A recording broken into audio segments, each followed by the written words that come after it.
jou daaglikse CLF inspirasie. Praat oor Jesus. En dit was nie lank nie, of daar is in Galilea oral in die hele omgewing oor hom gepraat. Markus 1 vers 28. Nadat Jesus begin het om die mense te leer en om siekes gesond te maak, het die mense begin om van hom te praat. Omdat Jesus sulke wonderlike dinge gesê en gedoen het, het hy gou bekend geraak. Mense het vir mekaar vertel wat Jesus alles gedoen het.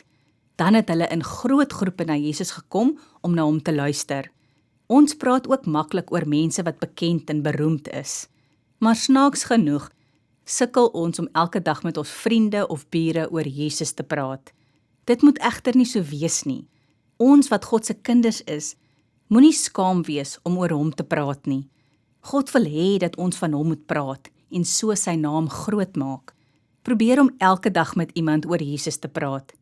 En so sal dit vir jou al makliker word om vir God te getuig. Kom ons bid saam. Here Jesus, gee vir my die moed om vandag vir iemand van U te vertel. Amen.